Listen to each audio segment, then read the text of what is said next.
Kisah Nabi Muhammad Sallallahu Alaihi Wasallam. Darun Nadwa menjadi saksi bisu rencana pembunuhan terhadap Rasulullah. Darun Nadwa merupakan sebuah tempat pertemuan yang didirikan oleh Qusay bin Kilab. Berkenaan dengan kondisi genting yang dihadapi kaum musyrikin saat ini, para pemuka Quraisy berencana untuk menyingkirkan Rasulullah selamanya. Selama 1 tahun, kaum muslimin melakukan hijrah ke Yathrib secara berangsur-angsur. Satu persatu dalam kelompok kecil maupun besar, berjalan kaki atau dengan menunggangi kuda dan unta. Pada suatu hari, Rasulullah mengunjungi Abu Bakar di kediamannya. Assalamualaikum warahmatullahi wabarakatuh. Waalaikumsalam warahmatullahi wabarakatuh. Silahkan masuk, wahai Rasulullah. Nabi Muhammad meminta kepada Abu Bakar untuk tidak bersegera meninggalkan Mekah. Apa yang sedang kau kerjakan baru-baru ini, wahai Abu Bakar? Kami sedang berkemas-kemas untuk hijrah ke Yathrib. Maksudku, di rumah ini ada Aisyah dan Asma yang membantuku menyiapkan perbekalan. Wahai sahabatku, jangan terburu-buru dulu. Aku berharap segera diizinkan. Apakah Anda mengharapkan hal itu, wahai Rasulullah? Ya, aku ingin engkau menemaniku dalam perjalanan hijrah kali ini. Sebuah kebanggaan bagiku untuk bisa menemani Anda, wahai Rasul. Keadaan kota Mekah yang semakin hari semakin sepi dari kaum muslimin cukup meresahkan kaum Quraisy. Kondisi ini bukan malah menguntungkan kaum Quraisy, namun justru sebaliknya. Penduduk Mekah tidak ingin nama baik mereka di Jazirah Arab tercoreng karena hijrahnya kaum muslimin ke Yathrib. Mereka akan dianggap sebagai kaum yang buruk dan kejam karena tidak dapat melindungi saudara mereka sesama kabilah.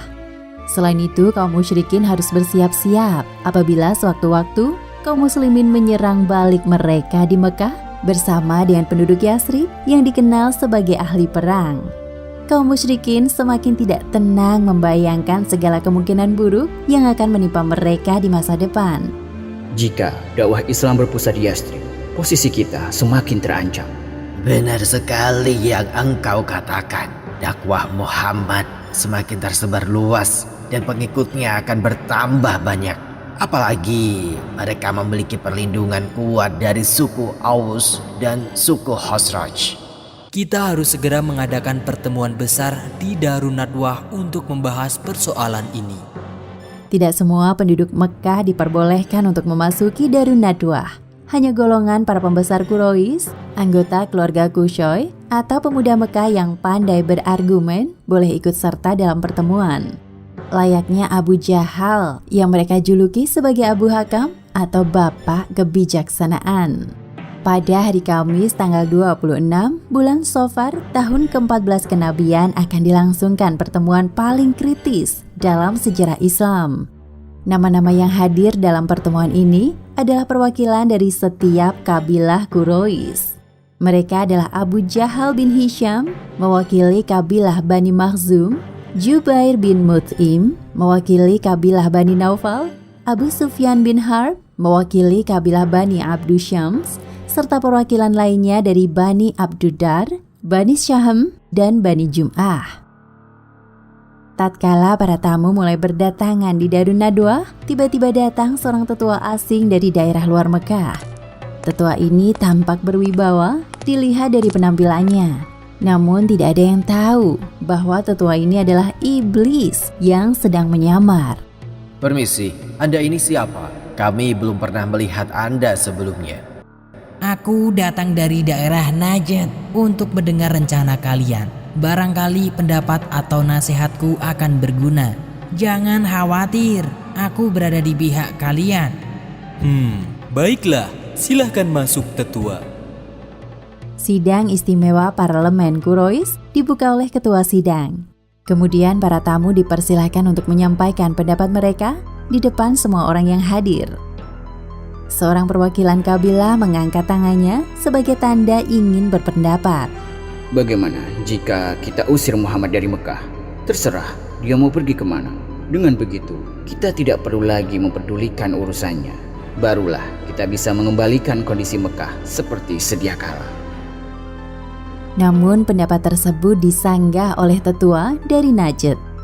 Menurut pengalamanku, hal ini bukan pendapat yang tepat. Apakah kalian lupa tentang kehebatan Muhammad dalam berkata-kata? Ketika Muhammad singgah di satu perkampungan dan berbicara dengan orang-orang di sana, dengan mudah orang-orang akan berpihak kepadanya. Benar juga yang dikatakan oleh tetua ini. Apakah ada pendapat lain? Silahkan bicara. Perwakilan dari kabilah lain juga memberikan pendapatnya. Kita kurung Muhammad di jeruji besi agar dia tidak dapat bertemu dengan orang-orang. Biarkan saja sampai dia membusuk di dalamnya. Jangan demikian, ini juga bukan pendapat yang tepat. Apabila Muhammad dikurung, masalahnya akan berpindah ke sahabat dan para pengikutnya. Bahkan mereka akan bersatu menyerang kalian dan membebaskan Muhammad. Setelah ketua sidang menolak kedua pendapat tersebut, barulah Abu Jahal buka suara. Aku punya ide brilian yang mungkin tidak terpikirkan oleh kalian. Apa itu? Katakan pendapatmu. Wahai Abu Hakam, aku yakin semua orang di sini menunggu ide cerdikmu itu. Ya, cepat beritahu kami. Dengarkan, ini adalah rencana yang besar. Kita utus pemuda hebat dari perwakilan setiap kabilah untuk membunuh Muhammad dengan satu tikaman. Apabila rencana ini berhasil, darah Muhammad yang tertumpah adalah keinginan dari semua kabilah. Bani Hashim tidak bisa berbuat apa-apa selain mereka menerima kenyataan ini. Orang-orang kaget sekaligus bersepakat dengan usulan Abu Jahal. Begitu juga dengan iblis yang menyamar menjadi tetua, tersenyum senang. Ya, kami setuju dengan usulanmu, wahai Abu Hakam. Itu ide yang bagus. Demi Allah, inilah pendapat yang paling tepat.